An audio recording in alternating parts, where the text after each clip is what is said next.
todos, muchísimas gracias por venir. La verdad es que es un gusto ver esto lleno y más gracias a un talento asturiano. O sea que eso es una maravilla, la verdad. Beatriz, deciros rápidamente, para lo que no la conozcáis, es licenciada en Bellas Artes y es la responsable de restauración del Museo de Bellas Artes de aquí de Asturias. Así que bueno, Bea, te dejo. Muy ¿Tienes bien. tu micro? Sí. Aquí te dejo. No sé si se me oye bien.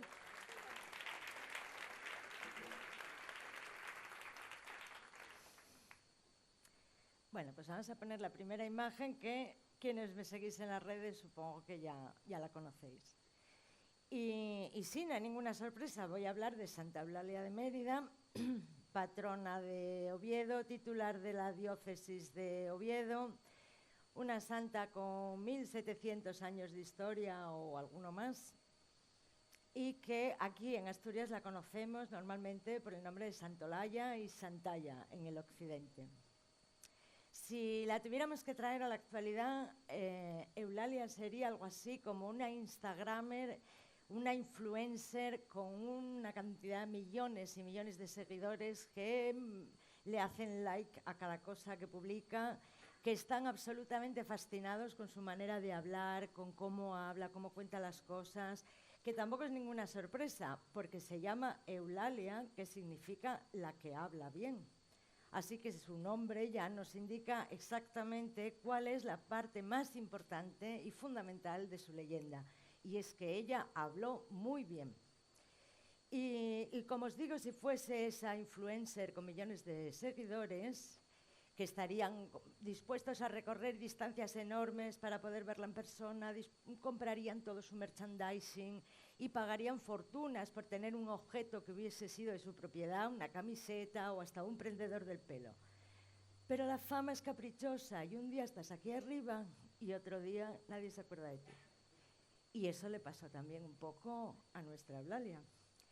Fue durante aproximadamente 1000 años, que se dice pronto, fue la más grande, con todos mis respetos a Rocío Jurado, pero la más grande fue Santa Eulalia durante muchísimo tiempo, la santa más importante y más poderosa de toda la península, que desataba unas devociones y unas peregrinaciones. Fue pionera en las peregrinaciones.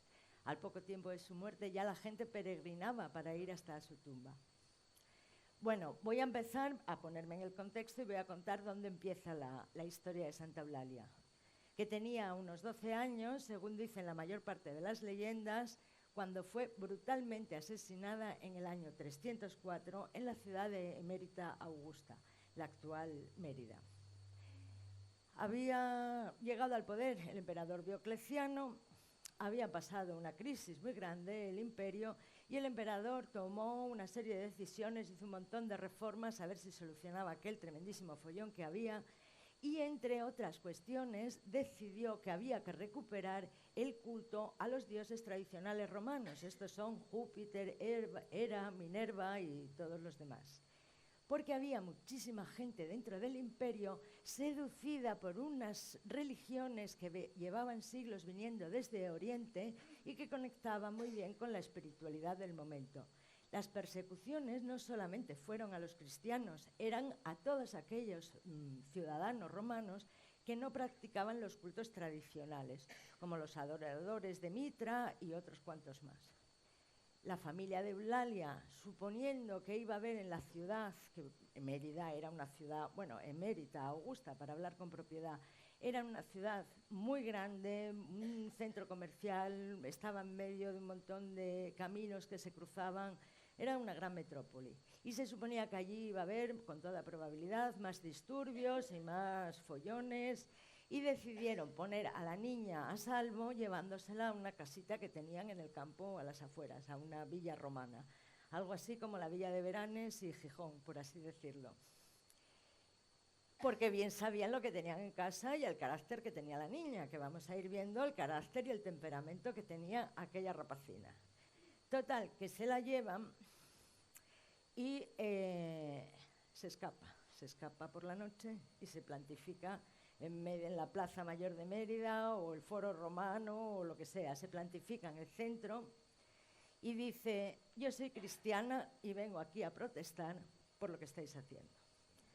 La gente que estaba allí, lógicamente, se asombró, porque quien se presentaba allí no era un señor hecho y derecho, así valiente. Otro de Mérida, por ejemplo, el Máximo Décimo Meridio, que es un gran representante, no sé si habéis visto la película Gladiator.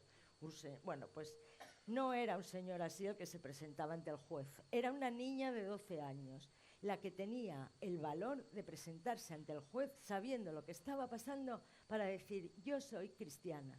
Pero no solamente eso, sino que inició una discusión con el juez y empezó a discutir con él, argumentando por qué no eran justas aquellas persecuciones, por qué debía dejar a la gente tener su religión y por qué estaba siendo muy cruel con todos los tormentos y las ejecuciones. Ahí la niña es donde demuestra que se llama Eulalia, porque probablemente se llamase de otra manera, ese no fuese su nombre. Eulalia es el nombre con el que la gente contaba su historia de lo que había sucedido en Mérida el 10 de diciembre del año 304. Así que contaban la historia de la Eulalia, aquella que había hablado también, aquella que había defendido aquellos ideales delante del juez y que había demostrado en aquel pequeño cuerpo que era capaz de tener más valor, más coraje y más arrojo que muchos de los hombres, porque incluso algunos obispos habían decidido hacer público el culto a los dioses romanos. Este cuadro que os traigo no es que me guste especialmente como obra artística, sin embargo, representa muy bien ese momento y esa escena justo previa al martirio. Fijaros, el juez está allí al fondo como rumiando si lo que hizo, a la orden que va a dar es la correcta o no. Está como pensándoselo, ¿no? Un poco escondido. Al fondo también podéis ver a un par de curiosas, un par de personas que están allí observando la escena. Los que van a torturar a la niña, que tienen en el suelo las herramientas de tortura y unas antorchas. Y es que nos cuentan las leyendas más tradicionales sobre ella, que en esas discusiones con el juez, donde lógicamente demuestra que ha recibido una formación en el trivio y en el cuatrivio, en todas estas cosas que estudiaban en aquella época, retórica, oratoria, etcétera, etcétera. Hay un momento en el que el juez, al principio, viendo la edad la juventud de la niña, la intenta convencer de que qué trabajo te cuesta quemar un poco de incienso delante de estas figuritas y te vas a poder ir a casa y vas a poder vivir esa vida que te espera, ¿no? Porque eres muy joven, tus padres estarán preparando tu matrimonio. Sí, era así, con 12 años ya preparaban tu matrimonio y podrás irte a casa y vivir la vida. ¿Y qué es lo que hace Eulalia? Bueno, pues Eulalia, aquellas figuritas, aquellas estatuas de dioses que el juez tenía allí delante, las tira de un manotazo al suelo, le escupe a la cara al juez. Eso lo vemos ahí en la pintura, que están las esculturas rotas en el suelo, porque ella ya las ha tirado. Y como os digo, argumenta y discute con él. Vemos también una paloma blanca y el ángel que le baja la palma de mártir. Esta pintura sí que me gusta mucho más. Después de torturar a la niña, porque la discusión dialéctica no llevaba a ningún sitio, así que el juez decide comenzar con las torturas que no voy a describir porque eran terribles, muy sangrientas. Y además la mayor parte de las leyendas tienden a decir que el juez, en un sadismo impresionante, dado que ella tiene 12 años, la somete a 12 torturas, cada una cual peor, pues se la llevan ya medio desnuda a una zona en el norte de la ciudad, extramuros, a las afueras, a un descampado, donde va a ser ajusticiada. Y va la pobre niña con aquel cuerpo que ha sufrido tantísimo, y medio desnuda o prácticamente desnuda, y entonces del río Guadiana, que no se llamaba Guadiana en aquella época, por supuesto, salen unas nieblas bastante espesas que cubren a la niña y evitan que toda aquella pandilla de curiosos, babosos, libidinosos que estaban allí a ver si la veían pasar, no puedan mancillar ni con su mirada al cuerpo de la niña. La niebla la protege. Y aún hoy en Mérida las nieblas que surgen a primeros de diciembre y que salen del río se llaman las nieblas de la mártir. Así que ahí ya tenemos a la naturaleza protegiendo a Eulalia cuando es llevada a ese descampado, donde va a acabar muriendo y los soldados, cuando ella muere, se abre su boca y sale una paloma volando, una paloma blanca, que interpretan como su alma pura. Los soldados se asustan mucho, huyen corriendo y dejan el cuerpo allí solo y tendido. Y no permiten que se acerque nadie a enterrarlo ni a recogerlo. Así que empieza a caer la nieve y la nieve blanca y pura va a ser su mortaja. En este caso, de nuevo, otro fenómeno atmosférico de la naturaleza que se vincula con Eulalia y que en este cuadro la vemos ahí en esta pintura rodeada de esas palomas que nos recuerdan ese alma suyo que se va a ir volando. Esta es una representación absolutamente tradicional ya de época posterior de Eulalia, que en la mayoría de los relatos termina por morir con algo relacionado con el fuego. A veces dicen que unas antorchas o unos cirios así muy largos como este que nos muestra Zurbarán le encienden el pelo, que ya lo llevaba suelto y revuelto, y ella respira profundamente y absorbe las llamas y el humo, y es ahí el modo en el que fallece, porque abrasada por dentro con el fuego, y es ahí cuando sale la paloma. En otras ocasiones nos dicen que la metieron en un horno y la quemaron en un horno. Y muchas representaciones, sobre todo de la época moderna, aparece con un pequeño hornito, así en forma de cúpula, circular, cilíndrico y con forma de cúpula, sobre un libro. Esas son las representaciones más tradicionales. Pero la fundamental es que ella siempre aparece con un libro.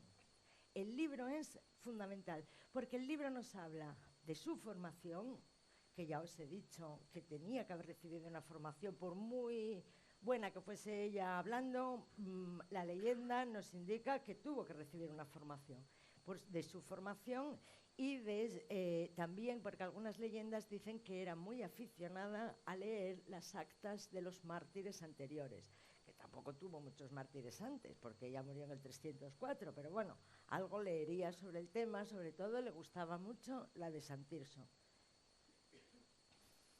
El culto a Santa Eulalia va creciendo desde que la recogen y la entierran allí, en ese mismo lugar donde había fallecido, a las afueras de la ciudad, al norte, y se va extendiendo no solo por toda la península ibérica, primero en la Lusitania. Emérita Augusta era la capital de la Lusitania, luego el resto de las provincias de Hispania, el norte de África, pasa a los Pirineos, y fijaos, no han pasado tanto tiempo, y si ella decía yo que era como una influencer, esto es como la alfombra roja de los Oscars.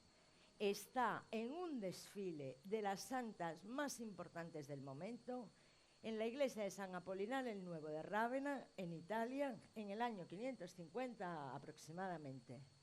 Como veis, van todas iguales y es muy difícil distinguir a una de otra. Y encima les han puesto el nombre arriba, pero es que realmente de aquella muchísima gente no sabía leer, con lo cual la única que lleva su atributo iconográfico y podemos reconocer es Santa Inés, que lleva un corderito. Es justo la que está delante de Eulalia. No sé si os fijáis que hay un corderito. Del corderito Agnus sale su nombre Agnes y de ahí Inés.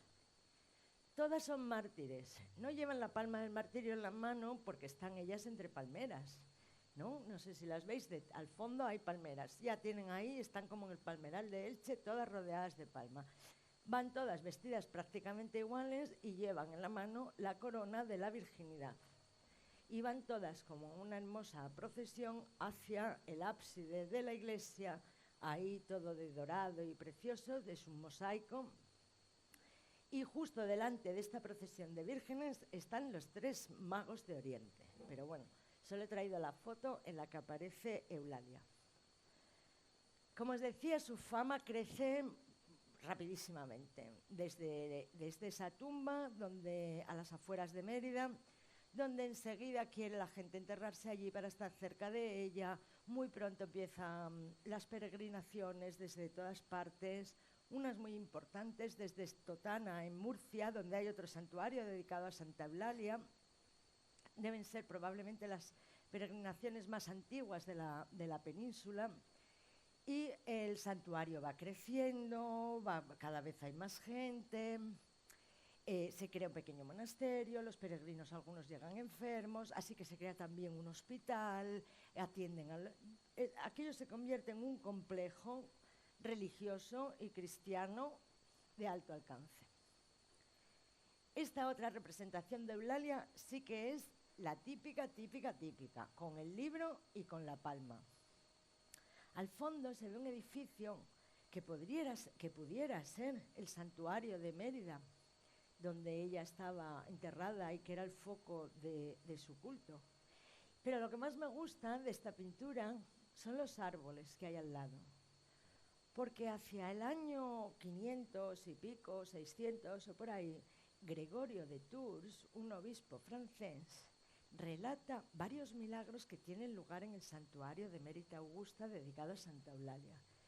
Y dice que sobre el lugar donde ella está enterrada crecieron 3 árboles. Y el día de la festividad de la Santa, la gente se acerca a ver un milagro que tiene lugar en esos árboles porque aparecen unas flores blancas en forma de paloma. Esas flores blancas habrá muchas o pocas según el humor del que esté la niña, porque ella podía estar de buen humor o de mal humor como cualquiera. Entonces, si está de buen humor, hay muchas flores. Si está de mal humor, pues hay muy pocas. ¿Por qué es importante que haya muchas flores? 1, porque indican cómo de buena va a ser la cosecha del año siguiente. Y esto a la gente le interesa mucho saberlo. Y 2, porque esas flores son curativas. Y los monjes de ese hospital las recogen y cualquier pétalo que se les escape lo recoge también la gente, porque en forma de infusión o en forma de cataplasma son capaces de curar muchas enfermedades y heridas. Esas flores, ya os digo que depende del estado de humor de la niña, y eso de que esté a veces de buen humor y a veces de mal humor ha hecho sospechar a algunos de que quizá, fijaros qué historia tan curiosa o tan interesante, que quizá la figura de Santa Eulalia sea la cristianización de una divinidad pagana previa, que adoraban los lusitanos y que bien podía ser la diosa Ataecina. A mí esta es una cosa que me fascina, pero bueno, quién sabe si lo era o no lo era. El caso es que Gregorio de Tours nos cuenta este milagro y nos cuenta otro milagro más. Nos cuenta que ese santuario que fue creciendo y se fue haciendo tan importante, llegó un momento en que tenía muchos objetos valiosos, candelabros, cálices, telas, bueno, yo qué sé, piedras preciosas, cosas de oro. Y un día entró un muchacho a robar. Un chico que tenía hambre y quería robar algo para venderlo y con ese dinero poder comer. Entró por la noche y entonces, cuando estaba a punto de robar lo que quiera que fuese, el objeto que iba a coger, de la tumba de la Santa salió una llamarada que lo carbonizó en el instante, lo dejó en la misma postura en la que estaba, por eso sabían que había entrado a robar, porque debía estar agarrando algo. Pero fijaros, ni rastro de humo, ni de hollines, no quemó nada más, solo quemó al chaval. Ella tenía una puntería también de la marinera.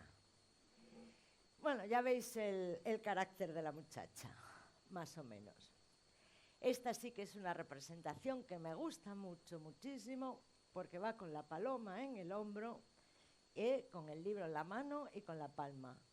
Esta me parece muy bonita, a mí me gusta mucho.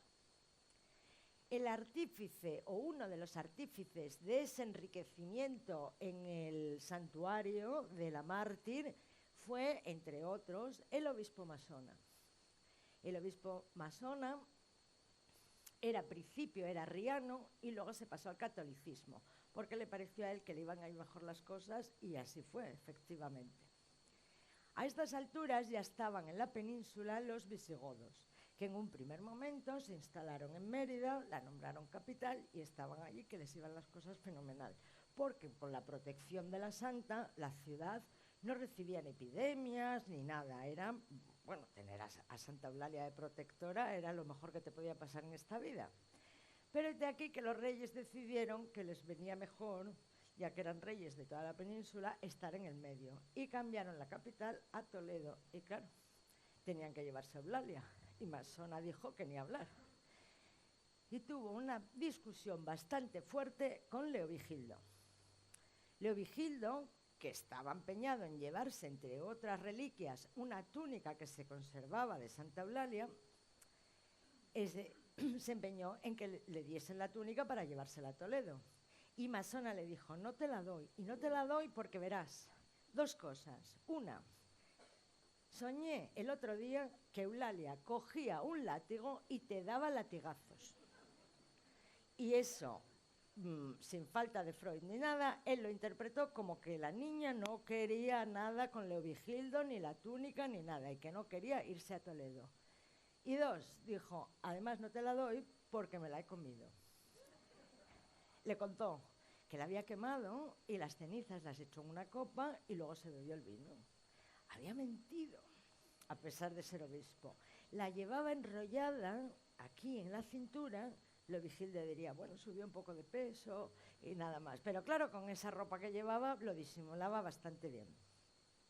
Total, que en Toledo tuvieron que buscarse otra santa y otra túnica. Esta es Santa Leocadia, de la cual tienen una túnica, y que mira, qué casualidad, la fiesta es el día antes que Eulalia, es el 9 de diciembre. Ahí está puesta Eulalia. Bueno, y ahora voy a tener que dar un salto en el tiempo porque 1700 y pico años de historia son muchos para contarlos. A lo largo de la Edad Media, por supuesto que pasaron muchas cosas. El siguiente salto en el tiempo es a cómo llega Eulalia aquí. ¿Cómo llega Eulalia a venir a vivir a Oviedo? Porque ahora vive aquí en Oviedo. Y esto fue durante la Reconquista. Uno de los reyes de la monarquía Astur, el rey Silo, el del queso, fue a mamporrazo limpio por la vía de la Plata, llegó a Emérita Augusta, bueno, que no le hizo falta ni entrar en Emérita Augusta, porque ya os digo que el santuario estaba fuera y al norte, vamos, o sea, llegó, recogió, con la disculpa de que, claro, a ver, los musulmanes iban a destrozar aquello y no sé qué, lo agarró todo lo que había y se lo trajo a Oviedo. No, a Oviedo no, se lo trajo a Pravia, porque él tenía la capital en Pravia. A Oviedo lo trajo su sobrino y sucesor, Alfonso II el Casto. Y por eso, quizá la capilla de Santa Eulalia está, o mejor dicho, la escultura de Alfonso II el Casto está al lado de la capilla de Santa Eulalia. La trajo a Oviedo, fundó Oviedo, puso la capital en Oviedo y colocó las reliquias de la santa. Estuvieron durante muchísimo tiempo colgadas de unas cadenas en la Cámara Santa sobre el Arca Santa. O sea, en el lugar más santo que se pueda encontrar en la catedral, ahí estaban las reliquias de Santa Eulalia.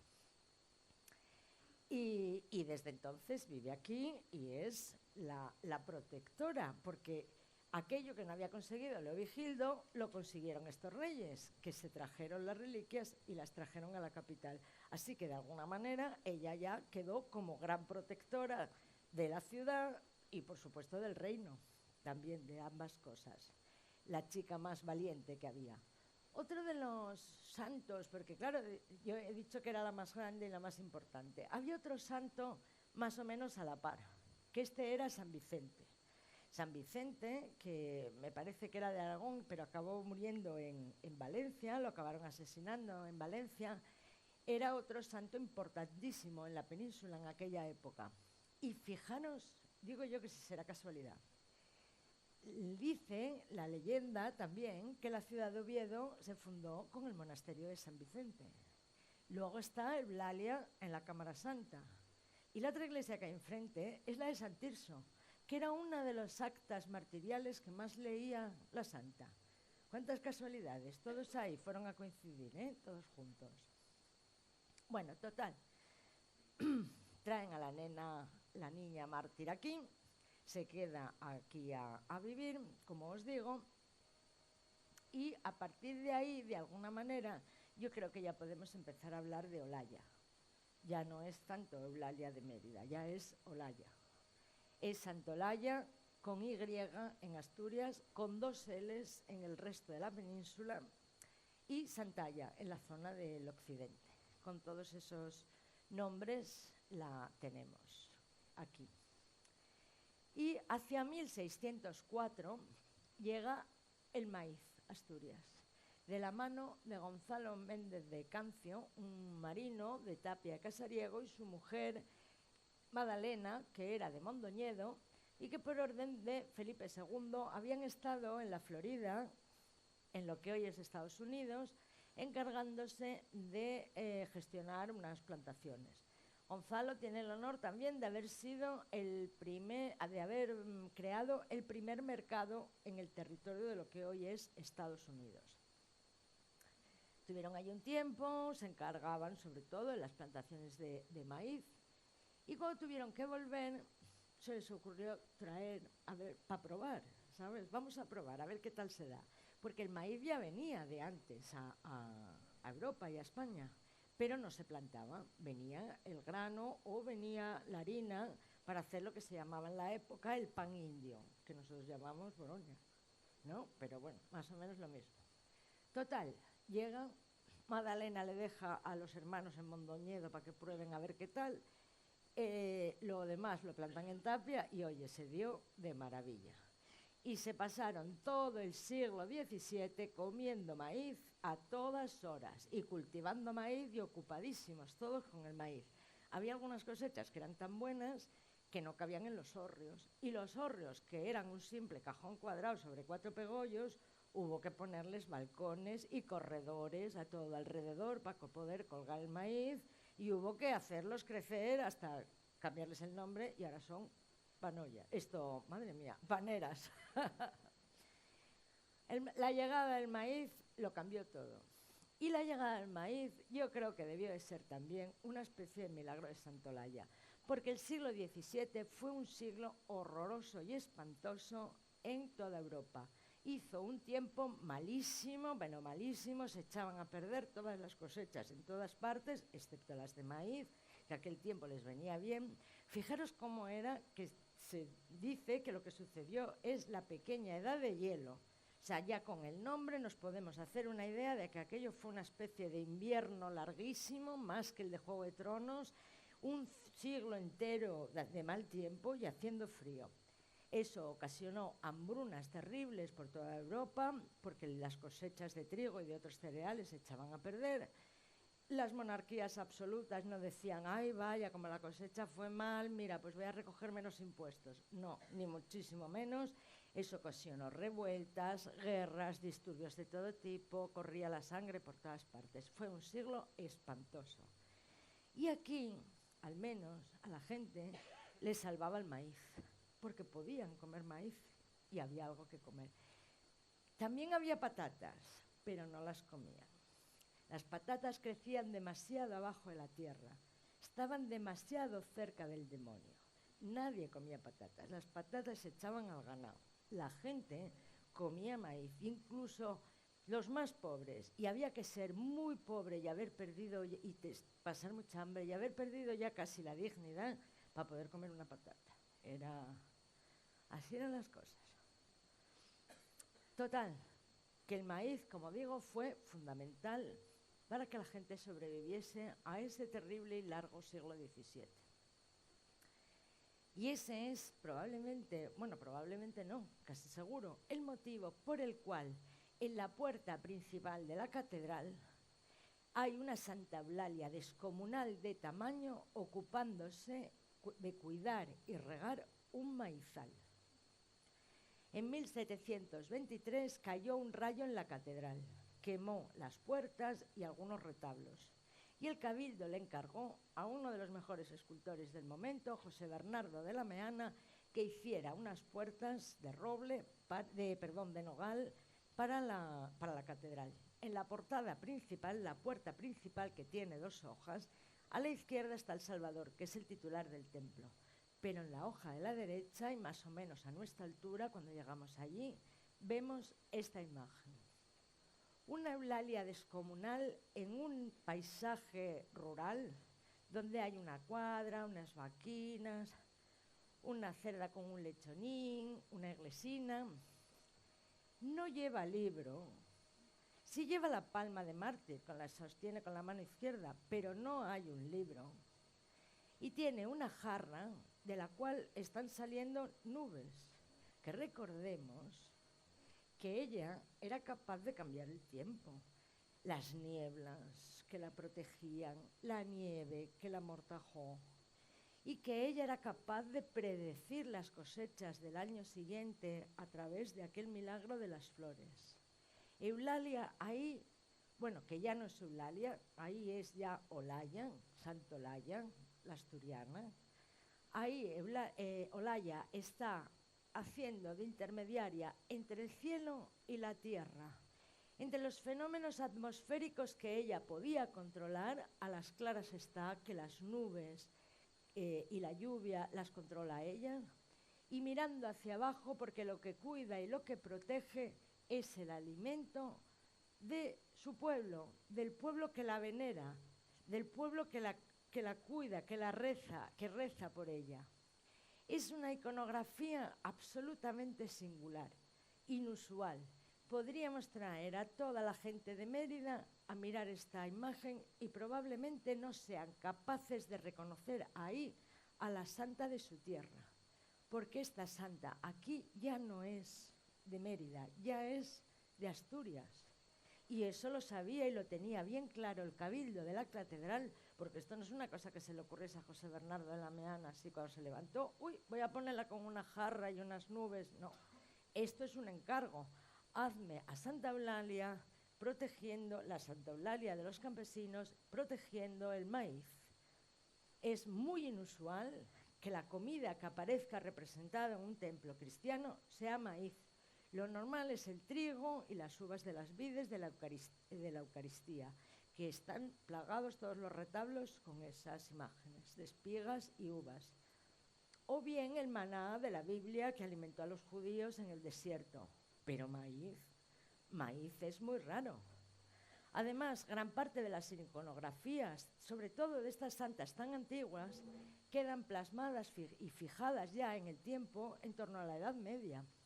Y esta es una iconografía nueva y posterior.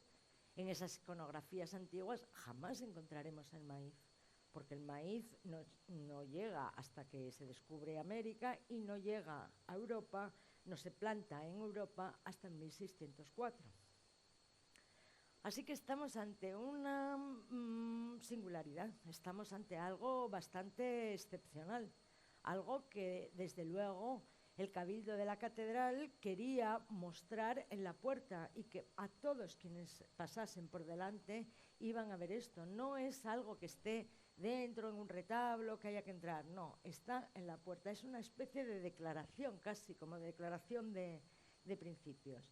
Y por eso esta yo creo que es ya Santa Olaya, la asturiana, y no Santa Eulalia, la de Mérida. Llevaban un siglo los campesinos comiendo maíz, y estaba José Bernardo de la Meana haciendo esas puertas cuando llega a Asturias este señor que probablemente retrate Goya en este cuadro. Los estudiosos no lo saben muy bien, pero es una posibilidad. Se trata de Gaspar Casal, un médico de Gerona que viene a trabajar a Asturias y que tenemos una calle en Oviedo, el doctor Casal, y que yo sepa no la hay en más sitios de Asturias. El doctor Casal viene con una nueva manera de ver el mundo. Es un hombre de la Ilustración, viene con un pensamiento científico.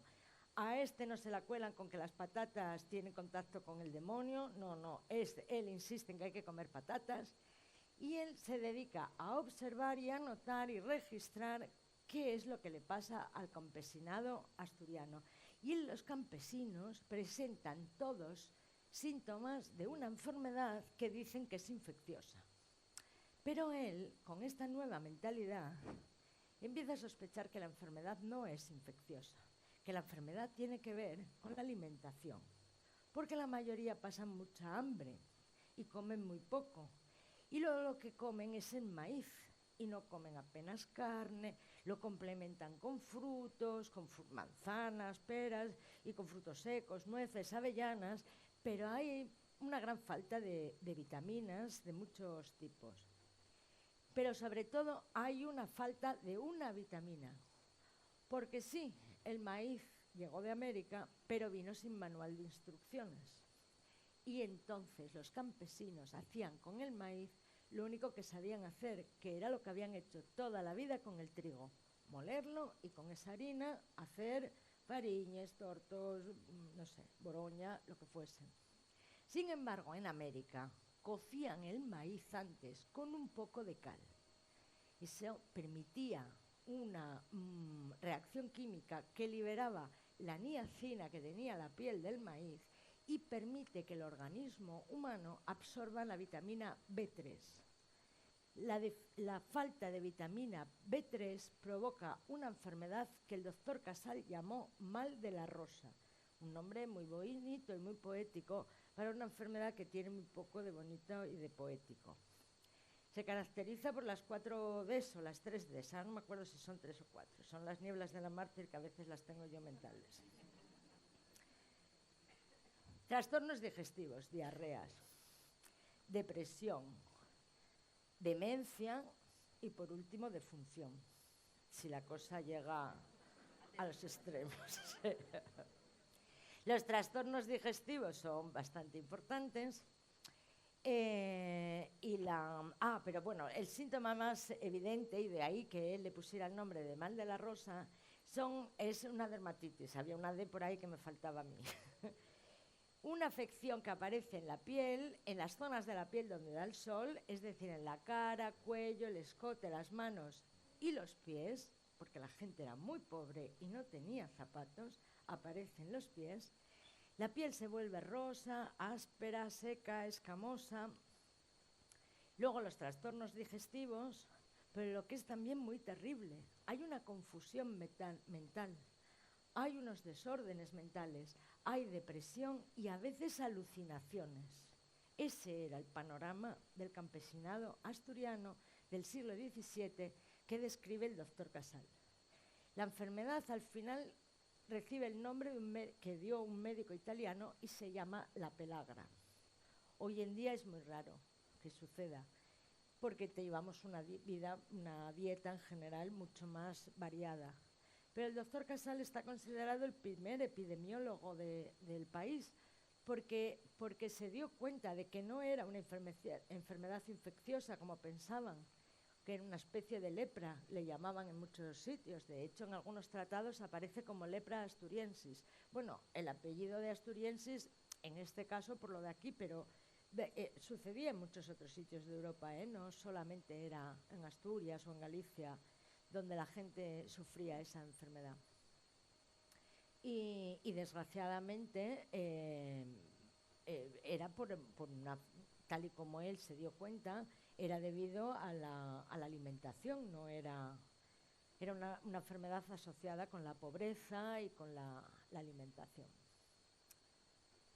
Pues aquí tenemos todas las parroquias que llevan el nombre de Eulalia, porque es verdad que hay mucha gente que olvidó que Eulalia es la titular de la diócesis, que lleva aquí 1000 no sé cuantísimos años.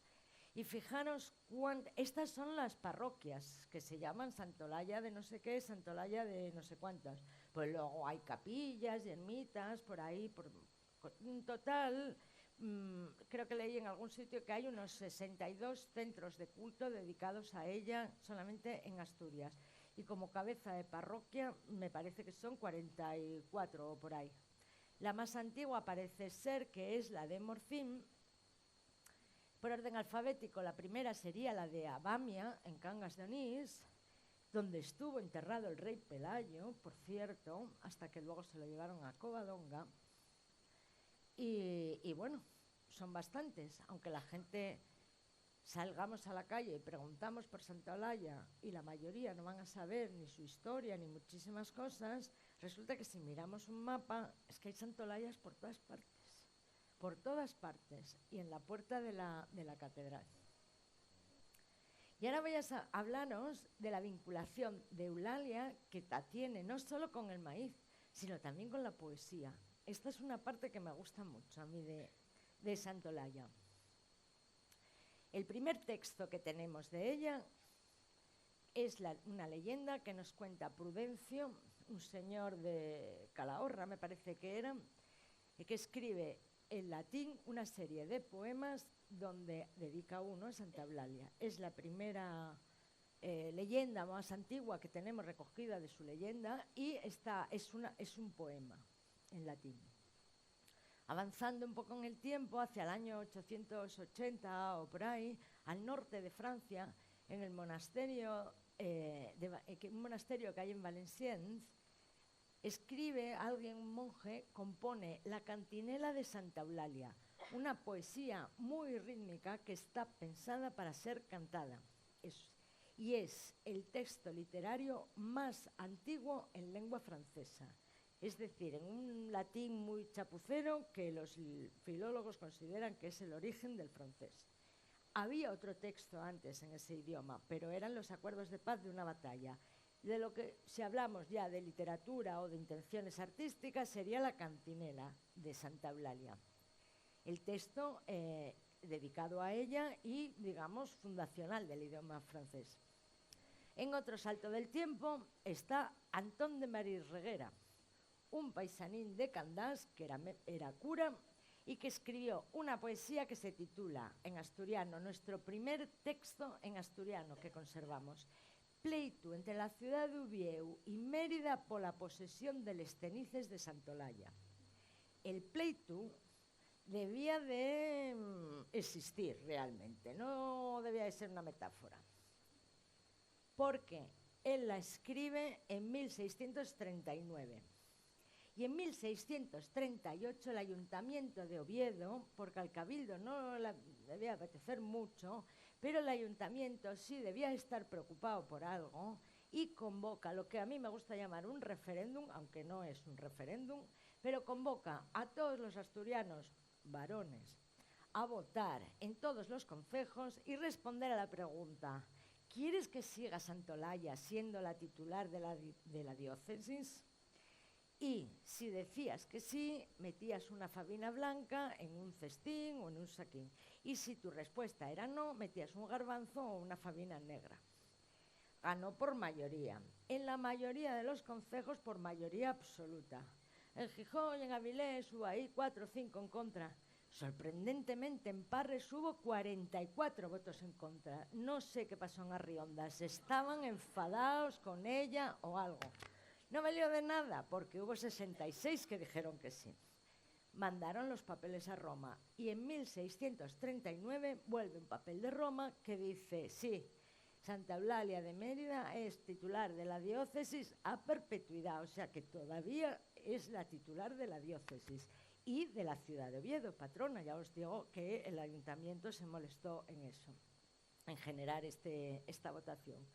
Y ese mismo año, cuando llega este nombramiento, es cuando Antón de Marí Guerrera compone ese poema, el del pleito, para contar que Santa Eulalia, empieza diciendo, era una abeja que de Mérida escapó para venir a vivir aquí y fundar aquí, digamos, una nueva colmena, ¿no? Podría ser.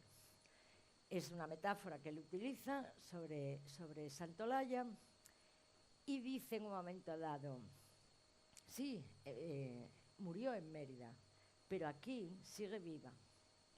Y eso que dijo Antón de Marí Guerrera en ese poema medio humorístico y medio tal sobre el pleito en 1639, es un poco lo que nos dice de manera visual la puerta de la catedral también. Sí, sería de Mérida, pero ahora vive aquí y ahora es de aquí y cuida del maíz, de los asturianos y del tiempo y de todo lo demás. Y después de Antón de Marí Reguera, por supuesto, hay algunas poesías más. Está la de Federico García Lorca en El romancero gitano también. Y llegados al siglo XXI, en donde estamos, diréis, ¿ya quién se acuerda ahora de Santolaya y de decirle un poema? Bueno, pues sí, hay un poema que retoma el de Antón de María-Reguera, retoma el pleitu y lo actualiza el poeta asturiano Pablo X. Suárez. Me puse en contacto con él y hablé con él y me preguntaba, ¿y por qué escribes un poema sobre Santa Eulalia? Bueno, o sobre el pleitu. Y me dijo, es que yo soy olayista. Y dije, madre, qué guapo. yo también, creo que yo también soy olayista. Me dijo, sí, porque si queremos recuperar la memoria del pueblo y de los campesinos y la memoria rural asturiana, hay que recuperar la figura de Santa Eulalia, por supuesto. Desde que la pusieron en la puerta de la catedral cuidando el maíz, es que está clarísimo que la figura de Santa Eulalia es fundamental para recuperar esa memoria y esa historia. Y él y unos amigos, de la misma manera que la cantinela francesa de Santa Eulalia era un poema para luego musicalizarlo, pues él también lo musicalizó. Y os lo voy a poner.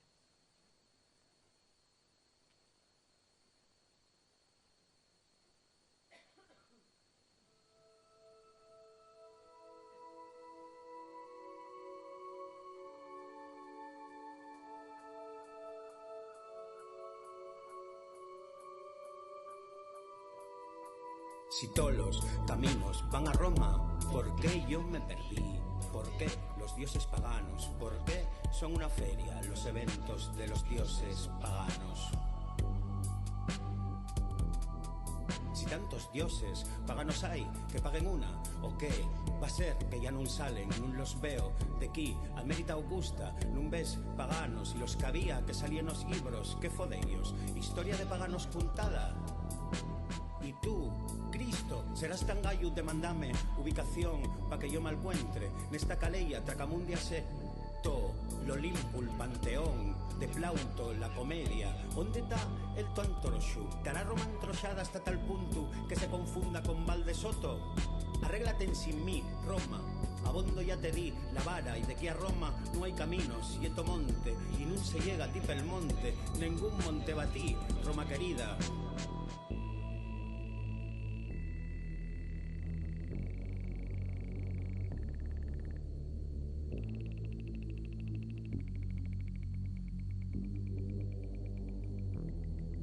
Santolaya fue la bella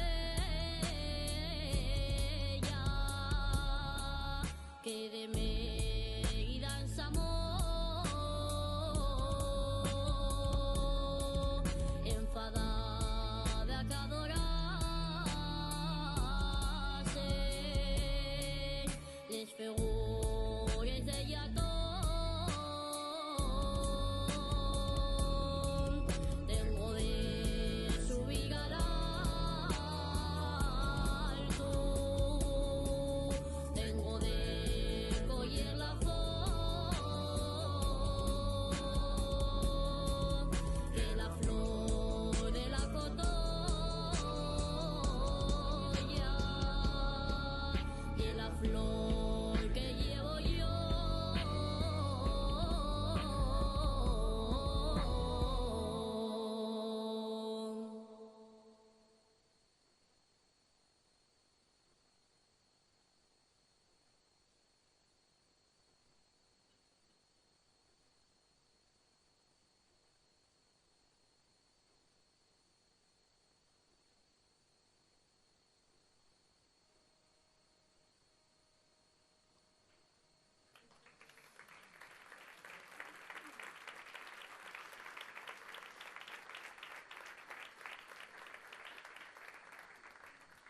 Bueno, pues ya veis, en un vídeo musical están resumidos siglos de historia de Santa Eulalia en Asturias.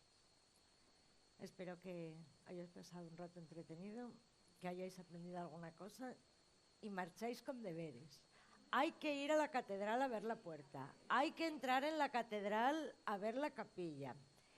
el relicario de plata precioso, de plata nielada que hay en esa capilla. Hay que dar un paseo por la Girola e identificar a Eulalia con el hornito. Hay que ir a Mérida a ver el santuario de Eulalia y el yacimiento arqueológico que hay debajo. En Mérida además está fenomenal para tomar un poco de jamón, de vino, porque las Divinas en la Muerte también incitan al turismo y a todo. Y nada, eso, que espero que lo hayáis pasado bien. Millones de gracias, Beatriz. Muchísimas gracias a todos por venir. Muchas gracias.